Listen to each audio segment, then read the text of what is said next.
ऋतु और नीतू दो बहनें थीं। वो सौतेली बहनें होने के बावजूद एक दूसरे से बहुत प्यार करती थी, पर उनकी सौतेली माँ काजरी अपने सौतेली बेटी ऋतु को बिल्कुल पसंद नहीं करती थी। वो घर का सारा कामकाज अपनी सौतेली बेटी ऋतु से करवाती थी।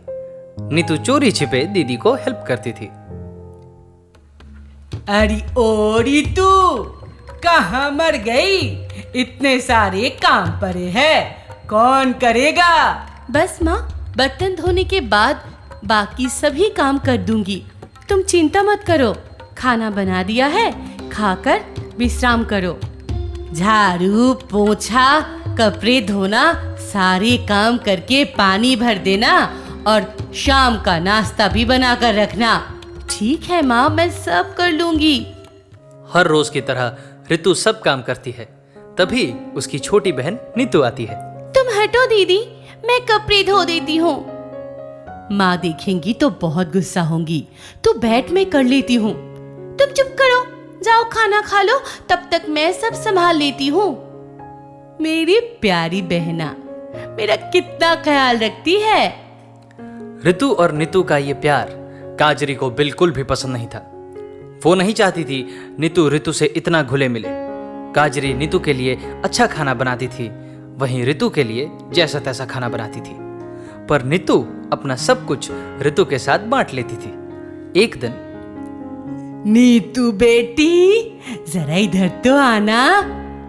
हाँ माँ, बोलो क्या बात है? ये ले, खीर बनाया है मैंने तेरे लिए।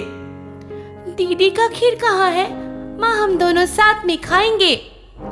हर वक्त दीदी दीदी दीदी दीदी करना बंद कर। वो तेरी सौतेली दीदी है। नहीं माँ, वो तो मेरी अपनी दीदी है, बस आप उसे सौतेली समझती है। नहीं है उसके लिए खीर। ठीक है, फिर मैं भी नहीं खाऊंगी। ये बोलकर नीतू चली जाती है।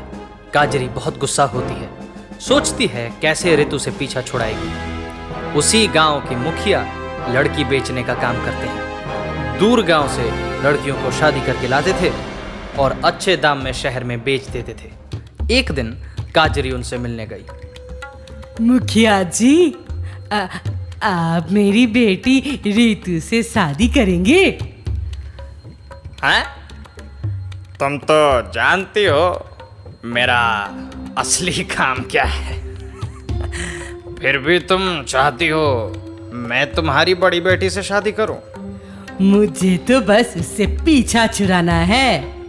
ठीक है, तुम्हें तुम्हारे पैसे मिल जाएंगे और कब शादी करनी है वो मैं बताऊंगा। शादी के दिन तय होते ही काजरी अपनी छोटी बेटी नीतू को अपने मामा के घर भेज देती है, क्योंकि काजरी जानती थी अगर नीतू को इस शादी के बारे में पता चलेगा तो वो ये शादी कभी नहीं होने देगी। बेटी नीतू, नीतू। हाँ माँ, बोलो। तेरी नानी बहुत बीमार है, एक बार नानी से मिलके तो आ। तुम नहीं जाओगी? वो मुझे बहुत सारे काम है ना, तू एक बार होकर आ। नीतू समझ गई थी दाल में कुछ काला है, क्योंकि उसकी माँ मौका मिलते ही मायके चली जाती थी। तो अब क्यों नीतू को भेज रही? वो चुपचाप राजी हो गई जाने की। शादी से ठीक 2 दिन पहले नीतू अपने नानी के घर चली गई। इधर काजरी ऋतु से कहती है, बेटी ऋतु, तेरी शादी है कल, तैयार हो जा। कल मेरी शादी? पर किसके साथ? नीतू भी तो नहीं है। इतना अच्छा रिश्ता तुझे नहीं मिलेगा, इसीलिए जल्दी जल्दी में मैंने ये शादी तय कर दी। आप नीतू को आ जाने दीजिए ना माँ। इतना समय नहीं है, तू तैयार हो जा।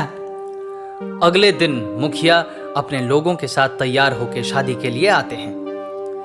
काजरी ने भी ऋतु को तैयार करके शादी का इंतजाम कर रही थी। ऋतु नहीं जानती थी कि उसकी शादी किससे हो रही है। शादी के मंडप में अचानक मुखिया जी को देखकर वो हैरान हो गई। आप मैं ये शादी नहीं करूंगी। शादी कैसे नहीं करेगी? तेरी माँ को 1 लाख रुपया दिया है। क्या? माँ, आपने मुझे बेच दिया? नहीं नहीं, ऐसी कोई बात नहीं है। वो शादी का इतना खर्चा था, हम तो गरीब है ना, तो जानती है। माँ, आप इनको इनके पैसे वापस दे दीजिए। मैं इस आदमी से शादी नहीं करूंगी। अरे हम भी तो देखें कि शादी कैसे नहीं करेगी। शादी तो तेरी मुझसे होकर रहेगी, वरना तेरे घर के सभी को मार दूंगा मैं। ऐसा डरा धमका कर मुखिया रितु से शादी करने के लिए जैसे ही मंडप में बैठता है, तभी वहां नीतू आ गई पुलिस लेकर। मुखिया जी, कितने पैसे की बोली लगाई है दीदी की? चाहे जितना भी बोली लगा लीजिए, शादी तो नहीं होगी। कौन रोकेगा मुझे? तू। मैं नहीं, पुलिस रोकेगी। तभी वहां पुलिस आ जाती है। बहुत दिनों से कोशिश कर रहे थे हम इसको पकड़ने की, पर कोई ठोस सबूत नहीं था। पर अब है, बहुत हुआ, अब जेल चलो।